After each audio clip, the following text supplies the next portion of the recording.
Very good evening and welcome to Newswatch. Tonight we have the latest news lined up for you. Thank you so much for joining us. I'm Antonio Mondi. Let's get started. And the Political Parties Amendment Bill 2021 has been committed to Senate Standing Committee on Justice and Legal Affairs, chaired by Nyamira Senator Okongo Omogeni. The bill, which was passed by the National Assembly despite opposition from Tanga lawmakers, was presented before the floor of the House as senators resumed their sittings. Political Parties Amendment Bill 2021 will be subjected to public participation before being returned to the Senate for debate in 14 days' time. Dickens Levanda begins our broadcast.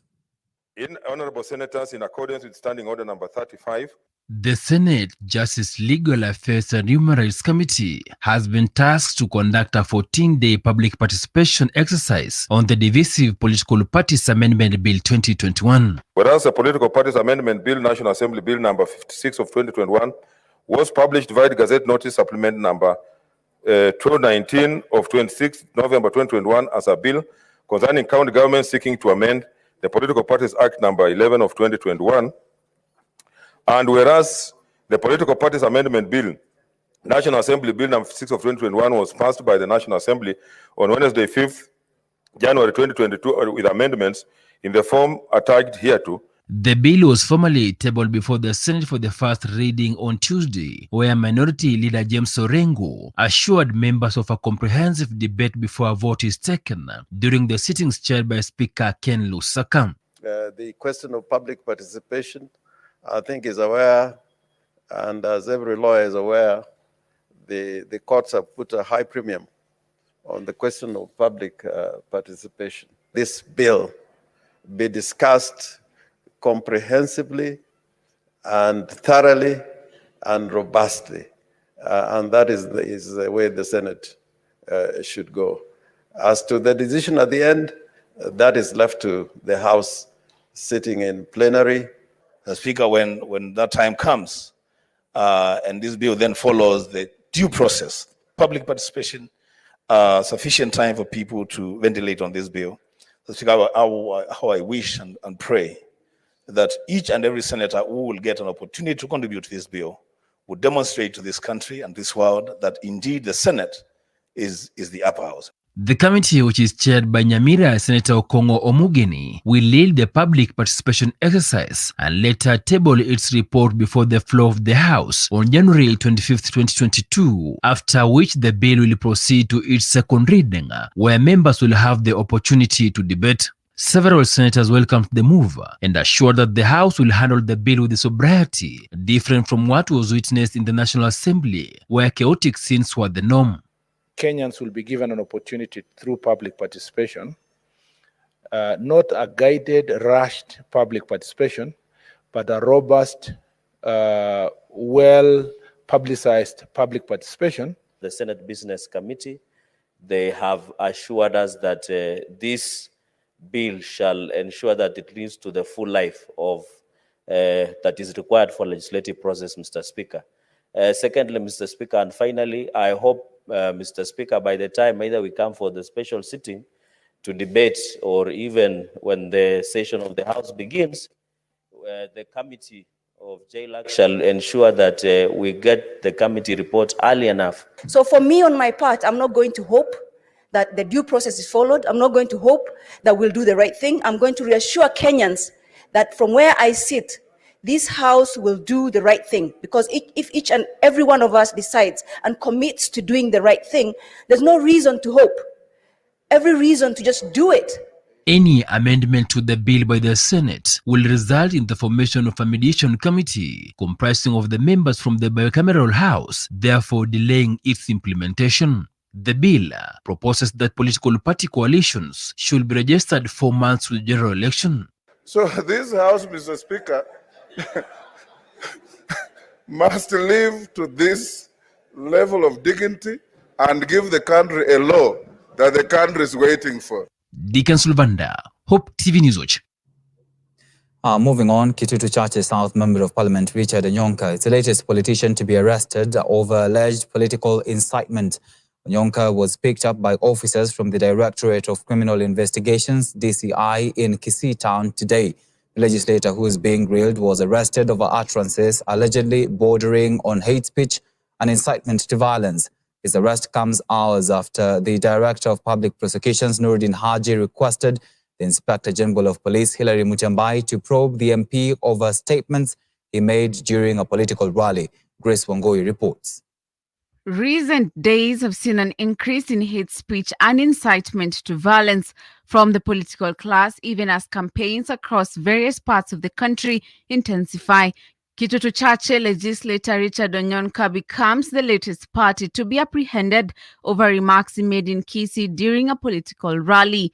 It is alleged that the remarks he made incited the local community against neighboring ethnic groups. His arrest follows DPP Nuruddin Haji's request to Inspector General of Police Hilary Mutyambai to conduct investigations on Onyonka's utterances. Haji's letter, and I quote, reads, "The right of freedom of expression does not extend to A. Propaganda for war, B. Incitement to violence, C. Hate speech or advocacy of hatred, and Section 62 of the National Cohesion and Integration Act, number 12 of 2008.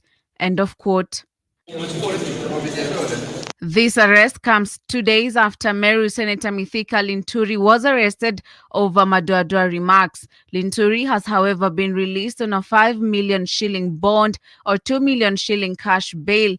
While giving the verdict, Nakuru Chief Magistrate Edna Nyaloti ordered the senator not to contact witnesses either through proxy or directly. The court is also satisfied that the state has adequate resources to overtly and covertly monitor the movement of the accused persons, including intercept the accused persons' communication. I'm therefore satisfied that the interference of witnesses will not be a compelling reason to limit the respondent's right to liberty. Meanwhile, Haji has at the same time written 2 similar letters to the Inspector General to conduct investigations on Kericho Senator Aaron Cheruiyot, who made remarks that, according to Haji, could incite feelings of contempt, hatred, hostility, violence or discrimination, and Abubakar Amana in Lamu County.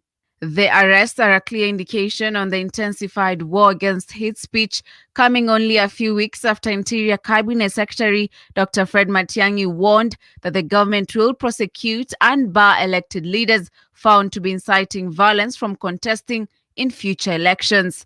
Grace Wangoi for Hope TV Newswatch. Meanwhile, a section of internally displaced persons, IDPs, in Laikipia and Nyandarua counties have protested remarks made by Meru Senator Mithika Linturi during a political rally in Eldoret on Saturday. The residents, most of them former IDPs evicted from their homes at the height of the 2008 post-election violence, have hit out at Linturi, saying that he should face the full force of the law. The former IDPs said that Linturi's utterances amounted to outright incitement and political recklessness. Speaking at Kidipa village in Daragwa and Wayumiriri area in Laikipia East constituencies respectively, the former IDPs called on the government to take stern action against the politician. Na mimi nina uchungu mkubwa sana. Siku 3 zilizopita nilisikia Senator Linturi wa Meru akisema ati madoadoa huko Eldoret, na nikasikia mshango mkubwa sana. Nikikumbuka wakati nilisikia jina madoadoa na makwekwe, hiyo usiku tulilala kuchomewa, kulala kuuawa, mpaka mimi guka yangu mtu wa kwanza kuuawa alikuwa guka yangu, wa pili alikuwa nko yangu mwenye niliona ameuawa. Kwa hivyo mimi nikisikia jina madoadoa hata siwezi lala. Tangu siku hiyo hata sijalala. Niko na mshangao mwingi sana. Juu huko kwenye walikuwa wanasema kuna mashangazi wangu niliwacha huko, kuna mandugu zangu wako huko. Kwa hivyo siwezi taka IDPs wengine wajiongezee kwa Kenya yetu. Ujumbe ambao tuko na wao siku ya leo, tungetaka kutoa ujumbe wetu kwa makoti zetu za Kenya. Juzi Linturi alishikwa na leo tunajua atapelekwa kotini. So tunaomba koti zetu zisimwachilie. Na tutafurahi kusikia kwamba Linturi amefungwa kwa kuchochea ghasia. Jina madoadoa akae chini aende ajue inamaanisha nini Rift Valley. Sisi ni watu wa Rift Valley, na Rift Valley tuko na amani na tunapenda kila mmoja.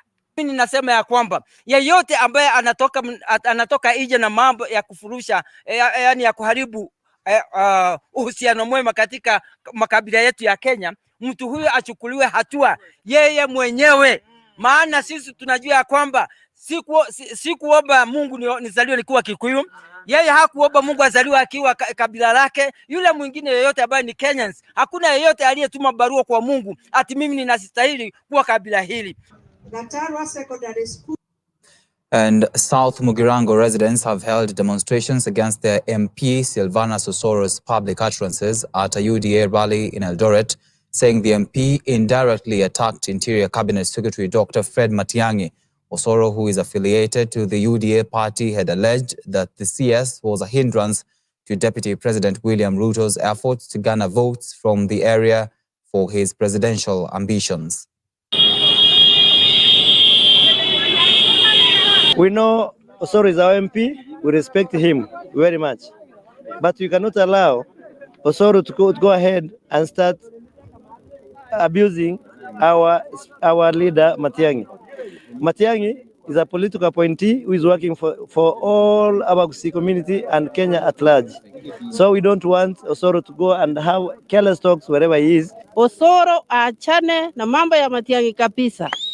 Aende nyumbani apumzike. Hiyo vijana, unajua hiyo ni ujana inamsumbua. Osoro angalie vizuri, atuone vile tunateseka kwa hii helia. Sauti Mugirango tumeteseka maji, tumeteseka kwenda kwa mtoni ni mbali. Osoro tafadhali, heshimu Matiang'i jinsi unavyoheshimu titi la mama yako. Achana na Matiang'i. Matiang'i ni kama baba yetu. Tunamheshimu kwa sababu kazi yake yenye anafanya. Osoro angalia barabara hatuna. Angalia watoto wetu wamefukuzwa shule. Hata puzzle yenyewe hujawahi sema tupewe. Tafadhali Osoro, jiheshimu, ukue kijana. Huyo Matiang'i ni kama baba yako. Ni aje unadharau baba yako. Moving on, National Assembly Speaker Justin Muturi has denied being in any coalition talks with the One Kenya Alliance principles, saying the decision to engage other parties in coalition talks can only be made by the top decision-making organ of the Democratic Party of Kenya. The remarks by Muturi come barely a week after the One Kenya Alliance principles visited Muturi at his Nairobi residence, a move which left many speculating on whether Muturi is soon joining the Oka camp. Speaker Muturi has, however, denied the speculations, saying that the Oka principals only visited to wish him well following his surgery.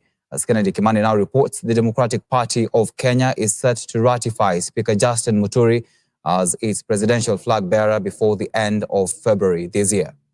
Wale ambao walinitembelea ni viongozi ambao tumekuwa nao kwa muda mrefu na ni marafiki. Walifika kwangu kunipa pole na kuniambia nipone haraka yale ambao mmekuwa mnasema ni vizuri umesema ni uvumi, kwa sababu uvumi unaachwa unakuwa uvumi. Speaking after the National Executive Committee meeting of the Democratic Party of Kenya held on Tuesday in Nairobi, the National Assembly Speaker Justin Muturi has denied being in any coalition talks with the One Kenya Alliance principles.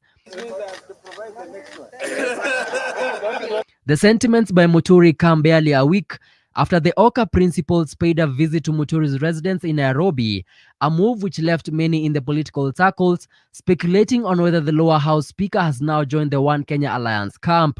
Muturi has, however, refuted the speculations, saying that the decision of him engaging other parties in coalition talks can only be made by the top decision-making organ of the Democratic Party of Kenya, and the Oka principals only visited to wish him well following his surgery. Mambo yote ambayo yanafanyika na mtu ambaye anaheshimu demokrasia lazima yapitie kutoka kwa chama na katika the relevant organs of the party. Today is the National Executive Committee of the Democratic Party, which is meeting today.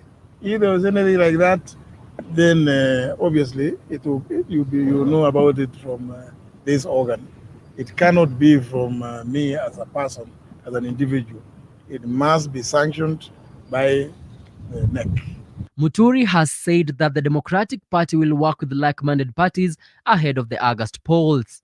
The Democratic Party has always worked with other like-minded parties in the past, and this time around cannot be an exception. And therefore, we as a party are open to working with other like-minded, and this is important, like-minded parties or leaders who desire the very best for this country. The Democratic Party is expected to hold a national delegates conference so as to ratify Muturi as its presidential flag bearer before the end of February. We are going to have another national delegates conference also to finally endorse him. You are going to read this and you are going to guide us. All these things are going to happen before end of February. With the National Assembly Speaker Justin Muturi set to make his first stab at the presidency come the August polls, Muturi says he will use his experience in the lower house to bring about accountability and order in the country. Kennedy Kimani, Hope TV Newswatch, Nairobi. Away from that, hundreds of residents from Gatiko village in Madeira have held demonstrations protesting sale of alcohol to youths during unofficial hours by a barmaid alleged to be wearing indecently. Waving twigs, the protesters, mainly women, said that the barmaid has been opening her pub as early as 6 a.m. while indecently dressed. Eva Mudhoni, one of the residents at Gatiko village, said women from the village want the club Christ and Heroes pub be closed. Vile tumekasirika, tunataka hii msichana ameweka hii kilabu atoke hapa kabisa, na tutaki kuua, tunataka atoke kwa salama. Kwa nini? Kwa sababu kilabu yake ndio tunajua wizi unakuja hapa, kuku ya watu ile inaibiwa inakuliwa kwake, na pombe anauza mchana, na saa ile anashikwa ni askari kutoka Kiamashibi anakuja tena tukamuona. Sasa tunataka aondolewe. Watu wamesema aende kabisa na aende salama. Sana alikuwa anahusia watoto wadogo, kuchukua kijana leo mdogo, wakati mwingine anachukua mwingine anamweka kama rafiki yake, kama bwana. Ako na friends mingi sana wa vijana kuharibu. Siku yenye tulienda Kiamashibi tukaambiwa kesi yetu ameipeleka kwa DC, kuenda kwa DC tuliwakuta wakiongea na watu wengine huko kwa DC. Kwa hivyo hata tukiingia already walikuwa washaongea. Tukaambiwa ati atujengee nyumba. Hatuwezi itikia nyumba atujengee juu atakuja hata ni mara ya pili. Kwanza alibomoa. Mara ya kwanza alibomoa tena akakuja akachoma. Kwa hivyo hata akiendelea kujenga hiyo nyumba ataichoma bado.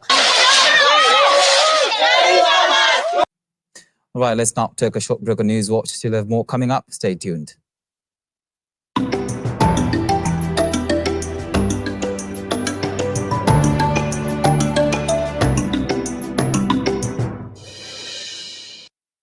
Hope TV is now available on GoTV Channel 103, Zuku Channel 873, Signet Channel 817, and StarTimes Channel 026.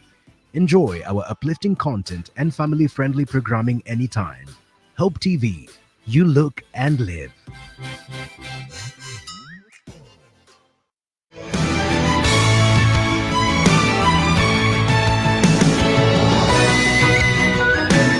From country music, classical quartet harmonics, now I'm a child, homecoming series, for he saved the worst among, tent revival,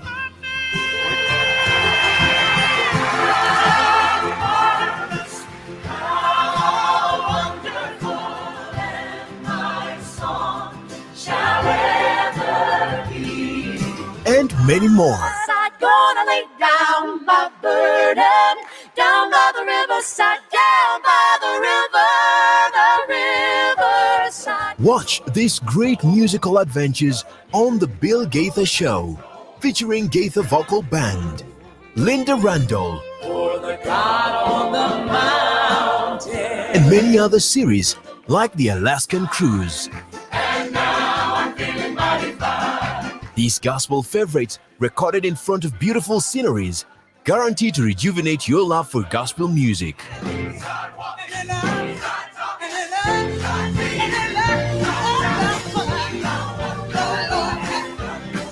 Bill Gaither Show, only on Hope TV, where you look and live.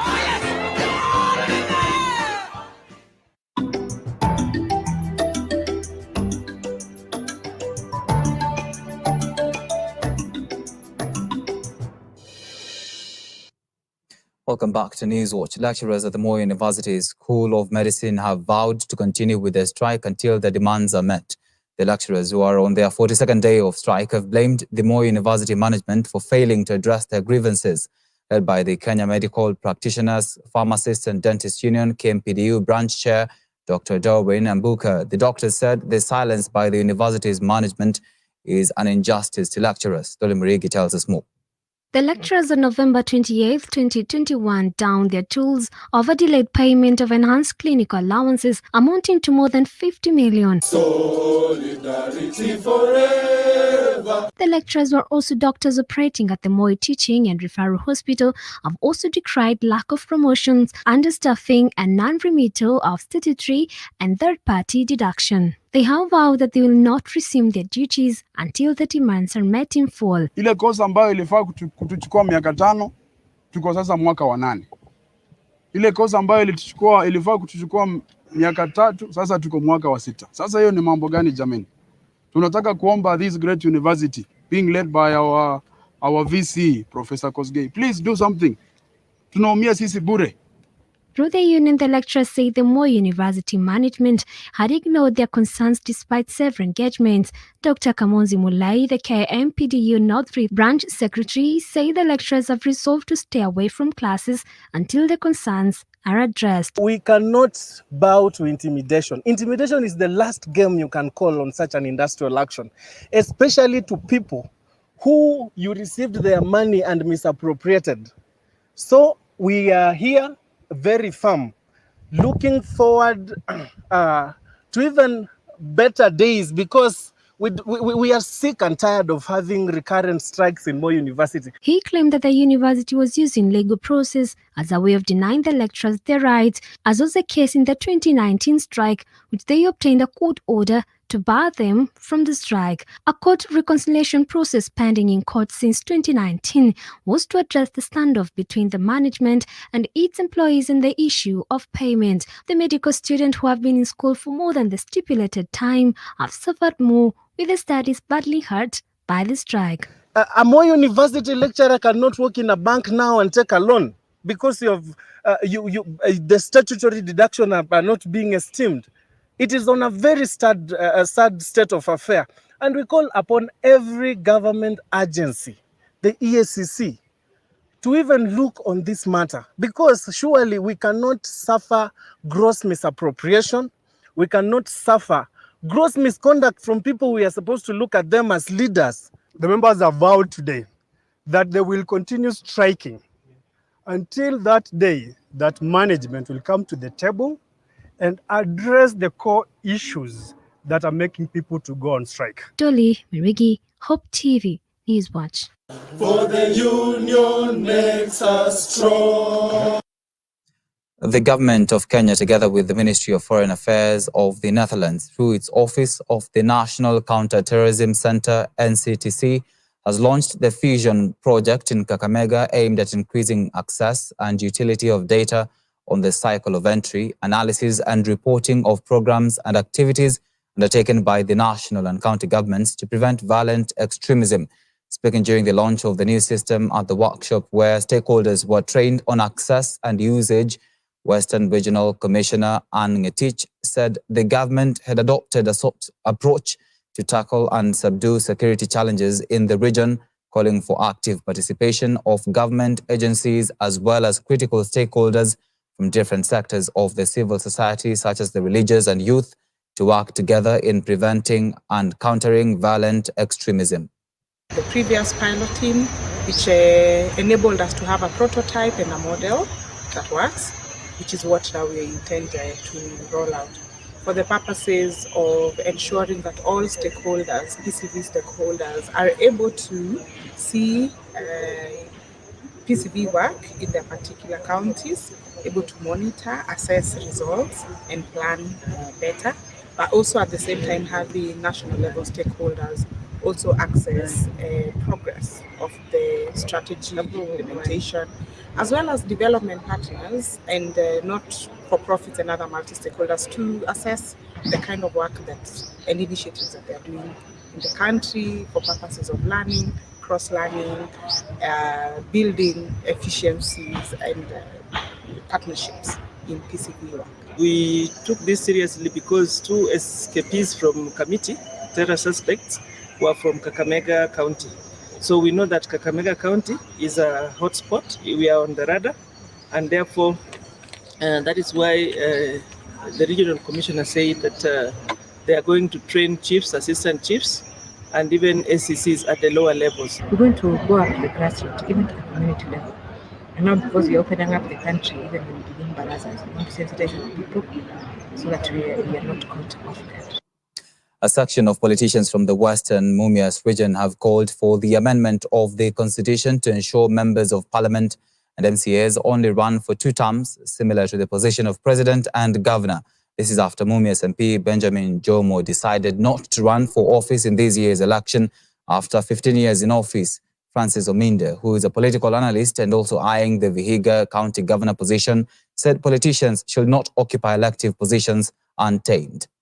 Ni wakati umefika ambapo katiba ya Kenya ingefaa ibadilishwe na wananchi wa Kenya ama bunge ama kitengo chochote kile cha sheria, kwamba tuweke kiwango cha miaka. Imekuwa ni tabia ya wanasiasa kuja na pesa kuwadanganya wananchi, na kwa sababu wananchi wanapenda hizo pesa watawachagua, na hata kama mtu hajiwezi kisiasa inakuwa ni kila mara anarudi kuwadanganya watu na anaendelea na siasa. So mimi maoni yangu ni kwamba tuwe na kipimo ama tuwe na muhula, kama ni mihula miwili sawa na anavyo gavana na rais, hata wabunge wawekewe viwango hivyo hivyo, kwamba wakisha hudumu miaka miwili, vipindi viwili miaka mitano waende waache wengine. Let's now look at the COVID-19 statistics. The country has recorded 1,105 new COVID-19 cases from a sample size of 6,945 tested in the last 24 hours. The positivity rate stands at 15.9%, with total confirmed cases rising to 313,677. According to a statement from the Ministry of Health, 3,320 patients have recovered from the disease, with 2,991 coming from the home-based isolation and care program, while 329 were discharged from the various health facilities countrywide. Total recoveries now stand at 271,893. Unfortunately, 8 patients have succumbed to the virus, raising the cumulative fatalities to 5,462. In terms of COVID-19 vaccination, a total of 10.6 million vaccines have been administered across the country as of 10th of January 2022. Of these, 6.1 million are partially vaccinated, while those fully vaccinated are 4.5 million.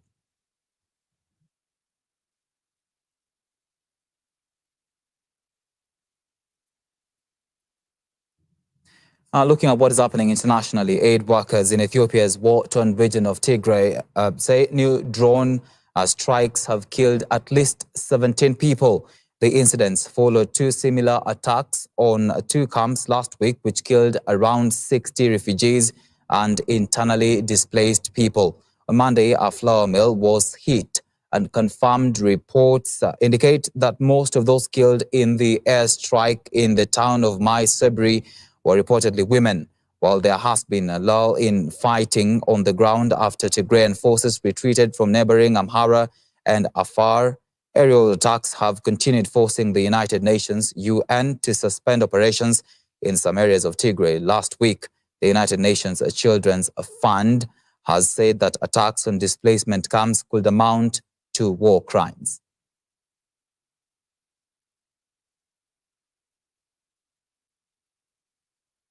And the United Nations has said it will begin talks in Sudan to try and salvage the country's move to democracy after a military coup. UN officials are already contacting parties to look for a way forward, even as the army raised no objective to the initiative.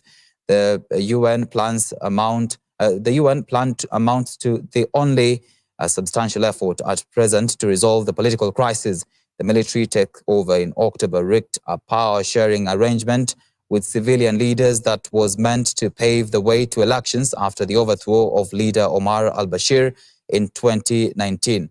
The coup also halted a Western-backed opening up of the economy after decades of isolation and sanctions. Protesters have regularly taken to the streets demanding civilian rule, and medics aligned with the protest movement say more than 60 people have died in clashes with security services.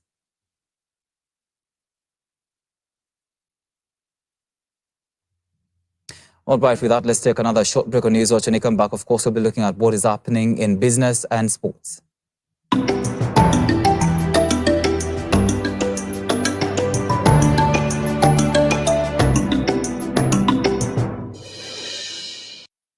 Hope TV is where you look and live, with an excellent selection of the best Christian programming consisting of local and international content of inspirational stories, talk shows, Bible commentary, youth, health shows, children entertainment, contemporary gospel music, extended times of worship, live broadcast, news, movies, drama, Christian ministry programs, and so much more. Hope TV is another quality service from Christ is the Answer Ministries, with over 45% of authentic and credible local content every week. Hope TV is a sister station to Hope FM, Kenya's leading Christian radio station, with footprints across the country. Tune in to Hope TV, where you look and live. The Bible is unchanging and timeless, and its words are relevant for every generation. Join Dr. David Jeremiah each week on Turning Point as he delivers the unchanging Word of God to an ever-changing world. With his sincere, straightforward teaching style, David Jeremiah provides a rich study of Scripture from which you can find spiritual strength, encouragement, and guidance for today's world. Join Dr. Jeremiah every week on Turning Point, right here on this station.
Let's continue with business news. The Port of Mombasa has continued to upgrade its capacity for cargo handling after it took delivery of 3 state-of-the-art ship-to-shore gantry cranes manufactured in Japan at a cost of 3.3 billion shillings. The equipment, which arrived aboard a special vessel christened MV Big Lift Buffin from Japan, docked at the Mombasa port. Speaking at the quayside, KPA Acting General Manager, Engineering Services, Engineer Javan Wanga, said that the ship carrying the equipment started its voyage on December 18th and finally made it into the port of Mombasa, where careful offloading took place, with securing and commissioning for use expected in the next 2 months. The equipment has a capacity of moving to and from the ship containers 40 moves per hour, with a hoisting speed of the load at a maximum of 80 meters per minute, traveling along the rails at about 45 meters per minute. It's a modern equipment, and it can be able to handle ships that are having 18 containers abreast, and this will improve the productivity of the Port of Mombasa, and this is in line with the Vision 2030, which is the government aim for this country to be a middle income earning country during that time. So it is going to play a big role in that, and it will also be positioning the Port of Mombasa to be a hub port within the region. So indeed, it is transformative, and It's also worth noting that the specifications for these equipments have been done by the engineers in Kenya Ports Authority, and we something we take pride in. The capacity of what it will do in a year, it will be doing more than 550,000 TEUs annually.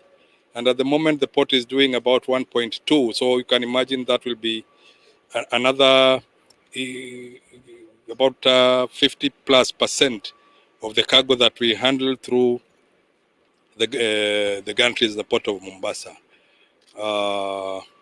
Of course, the operations is in such a way that the other complementing equipments, including the rubber-tired gantries that I've talked about, we have terminal tractors as well that will also be hauling containers from the yards to the shore. The government has put the necessary measures to enhance efficiency at the port of Mombasa to make it more productive and competitive in the global maritime world. The chairman of the National Development Implementation Technical Committee, Dr. Karanja Kibisho, said the Mombasa port continues to play a critical role in the economic development of the country and called for closer collaboration between relevant state agencies and other maritime stakeholders. We are here because other than the projects that are ongoing, the brick and mortar, this port is a very important cog in turning the economic development of this country. And therefore, the efficiency of the port is very important. The Lamu port, I know there are those challenges that we faced over the festive season and earlier in the year about insecurity.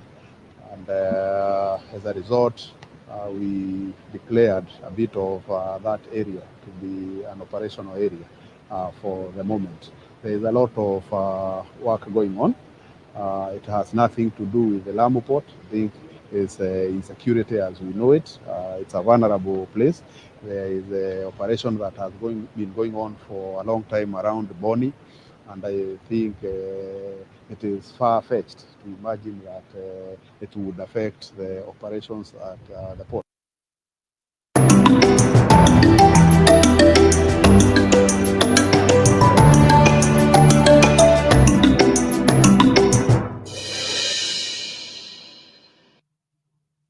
To some sports news now, the Kenya Basketball Federation has released a list of 20 players who are expected to report to camp in preparation for the 2023 World Cup qualifiers scheduled for this February.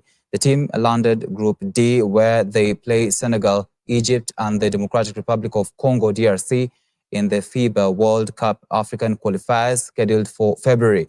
American-born small forward Preston Bungay, who missed the AfroBasket in Kigali, is back with others, including Albert Odero from New York and Morans star Taylor Ongwae. Morans will meet the Democratic Republic of Congo on February 25th, Egypt on February 26th, and Senegal on February 27th in their Group D matches of the first round of the 2023 World Cup qualifiers in Dakar. Return matches are scheduled for July this year.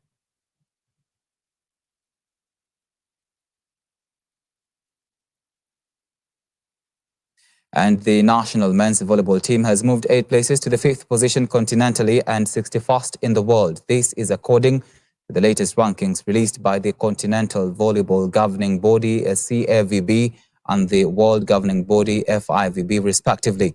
Previously, the team was placed 13th in Africa and 98th globally, and the improvement in rankings is as a result of their participation in the African Cup of Nations in Rwanda last year.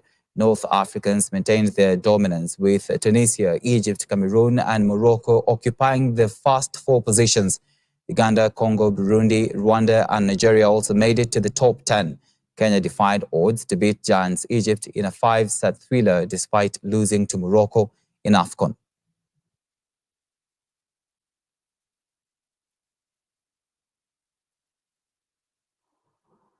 All right, we've come to the end of this live broadcast of Newswatch tonight. Many thanks for staying with us. Till next time, God bless. I'm Tony Omondi. Good night.